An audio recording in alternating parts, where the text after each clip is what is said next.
Ibu Mega terkait dengan pemerintah Orba. Mungkin ada tanggapan Pak? Saya tidak ingin memberi tanggapan. Presiden Joko Widodo enggan menanggapi pernyataan Ketua Umum PDI Perjuangan Megawati Soekarno Putri yang menyinggung soal penguasa yang kini bertindak seperti Orde Baru. Setelah memberikan jawaban itu, Jokowi kembali melanjutkan agendanya di kegiatan menanam pohon di Pulau Gadung, Jakarta Timur. Sebelumnya, Ketua Umum Megawati Soekarno Putri jengkel dengan sikap penguasa saat ini. Dalam pidatonya di konsolidasi relawan Ganjar Mahfud, Megawati menyebut penguasa bertindak seperti Orde Baru. Kenapa Republik ini penuh dengan pengorbanan, tahu tidak? Mengapa sekarang kalian yang baru berkuasa itu mau bertindak seperti waktu zaman Orde Baru? Pernyataan Megawati Soekarno Putri itu semakin menggambarkan jarak yang semakin lebar antara Presiden Joko Widodo dan PDI Perjuangan pasca putra Jokowi, Gibran Rakabuming Raka, maju sebagai cawapres Prabowo Subianto. Tim Liputan, Kompas TV.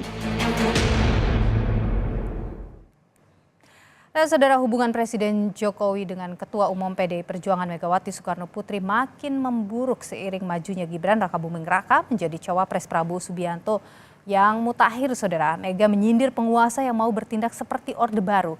Untuk membahas hubungan Mega dan Jokowi, kita perbincangkan bersama dengan Direktur Eksekutif Parameter Politik Indonesia, ada Adi Prayitno. Bung Adi Prayitno, selamat petang, sehat selalu. Sepertinya masih termute, Bung Adi.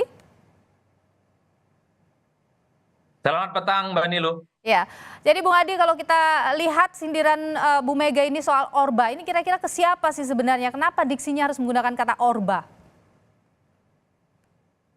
Ya, saya kira tak ada bantahan dan tak ada perdebatan apapun bahwa perkataan Megawati Soekarno Putri ini pastinya dialamatkan kepada Jokowi sebagai penguasa saat ini, karena konotasi penguasa itu adalah sebagai seorang presiden yang secara legitimate, dan dia juga adalah sebagai sosok yang memiliki kepercayaan yang cukup luar biasa sebagai pemenang dalam Pilpres. Itu jelas.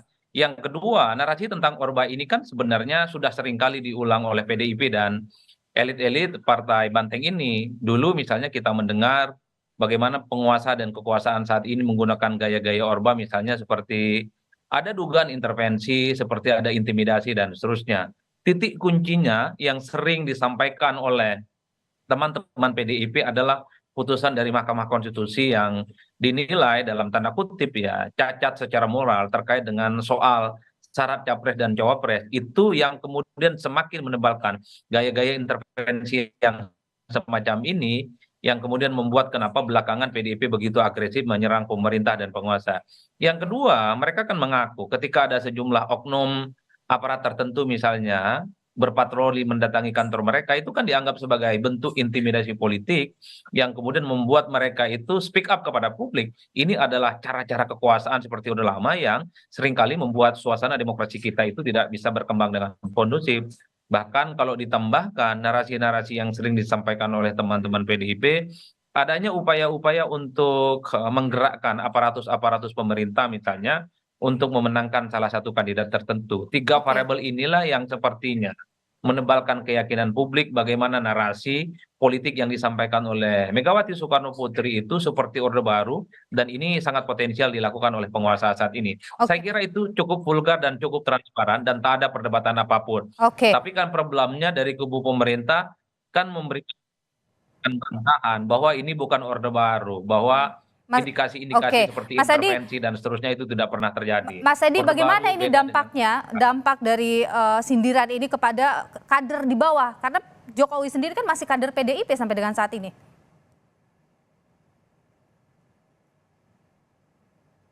Bung Adi, Ya, saya kira Jokowi kader PDIP itu sebatas formalitas. Karena kalau bicara tentang hati, pikiran, kepentingan politiknya, rasa-rasanya Jokowi dan PDIP sudah bisa jalan. Iman politik mereka sudah tak bisa diselamatkan lagi. Jadi soal Jokowi ini bagi saya sudah tak lagi bersama dengan PDIP. Memang secara legal formal masih ada dan belum dipecat. Yang kedua, pernyataan Megawati Soekarno Putri ini tentu semakin mempertebal bahwa garis antara Jokowi dan Megawati itu sudah tak bisa disatukan lagi. Ada tembok besar yang sangat sulit untuk menyatukan mereka, terutama terkait dengan Pilpres di 2024. Yang kedua bagi saya, Mbak Nilu, kalau saya lihat pernyataan Megawati Soekarno Putri ini kan untuk mengonsolidasi, menebarkan soliditas partai politik yang menjadi penguasa selama 2 periode ini. Jadi dua hal ini yang saya kira kenapa Megawati menyampaikan pidatonya itu berapi-api, karena ingin memberikan semangat, ingin memprovok, ingin mengonsolidasi bahwa mereka ini adalah partai besar yang memiliki soliditas dan tak boleh siapapun mengintervensi apalagi menghalang-halangi mereka untuk memenangkan pertarungan di 2024. Pesan itu cukup kentara dan cukup. Tapi di satu sisi juga kan masih menteri-menteri PDIP ini masih ada juga di kabinet ini. Ini bagaimana ini? Tapi sebentar, kita sebelum lanjut perbincangan hal itu, kita dengarkan dulu ya Bu Kadi ya, keterangan dari FX Rudi soal status Gibran dan juga Jokowi. Katanya mau dikembalikan, tidak dikembalikan ya bukunya tak tutup tau pisan. Sudah bukan kader PDI Perjuangan. Jadi nggak ada surat-suratan? Tidak perlu. Tutup buku. Jadi kalau ada apa-apa, Mas Gibran bukan kader PDI Perjuangan. Bon ya, masih apa lagi? Kalau masalah KTA mesti punya apa enggak saya enggak tahu. Tapi bahwa dia ditugasi oleh partai untuk menjadi presiden berjuang meraih sebuah kekuasaan untuk kesejahteraan rakyat. Artinya statusnya masih kader? Ya masih kader PDI Perjuangan dong. Ini kan FX tadi sudah menyatakan kalau Gibran sudah tutup buku, kalau Jokowi ini masih nih berstatus sebagai kader PDIP. Jadi kalau Anda membaca Jokowi hanya formalitas saja di PDIP begitu Bung Adi?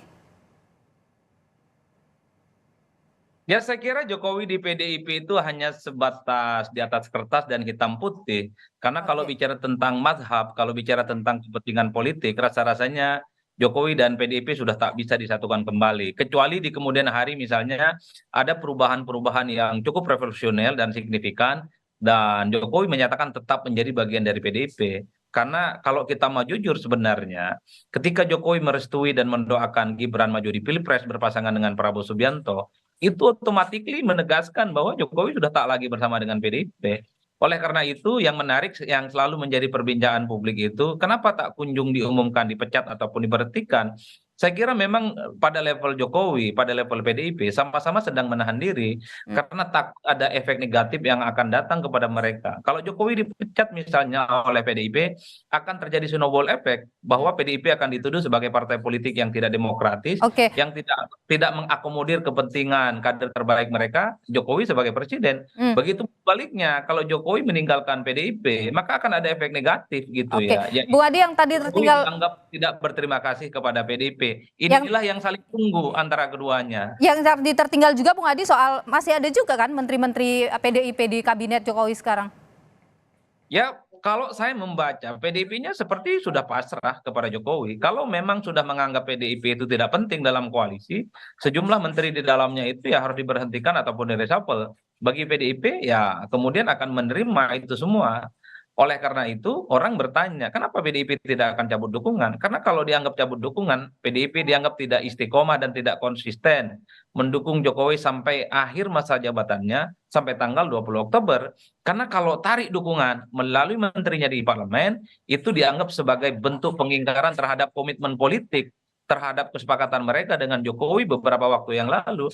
Oleh karena itu di tengah gemuruh hubungan mereka yang tidak kondusif bagi saya ini adalah soal bagaimana mencari momentum yang pas sebenarnya menjadi way out and win-win solution kalau mereka satu sama yang lain saling meninggalkan minimal tidak ada tendensi negatif yang akan terus mengarah kepada mereka. Itu saja poinnya Mbak Nilu.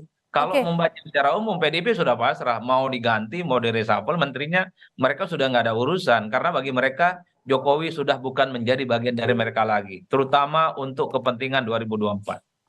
Kalau Anda lihat ini mungkin tidak kemudian akan PDIP menarik begitu mungkin menteri-menterinya? Saya membaca rasa-rasanya sulit sih ya. Kalau menarik menterinya itu untuk konteks kepentingan pemilu di 2024 ya. Tapi kalau untuk konteks pasca pemilu mungkin sangat mungkin terjadi ya. Ini yang saya kira sedang kita tunggu betul. Kenapa? kalau narik dukungan PDIP melalui menterinya, ini tidak bagus karena PDIP pastinya akan dituding sebagai partai politik yang baper, tidak dewasa, Oke. hanya karena berbeda politik dengan Jokowi mereka kemudian akan angkat kaki dan tidak memberikan dukungan politiknya. Tapi pada saat yang bersamaan kita tidak tahu Baik. karena reshuffle politik tentu hak prerogatif Jokowi yang kita tahu di mana manuver dan keputusan politiknya seringkali agak susah untuk ditebak. Karena dalam 2 bulan ke depan, November, Desember, dan Januari sangat mungkin apapun terjadi soal kemungkinan politik elektoral. Ini yang saya sebut akan ada efek kejut yang di luar batas kemampuan kita seringkali akan selalu ada di depan kita, Oke. dan itu mungkin dan nyata. Baik, terima kasih Bung Adi Prayitno atas pandangan Anda, Direktur Parameter Politik Indonesia. Sehat selalu.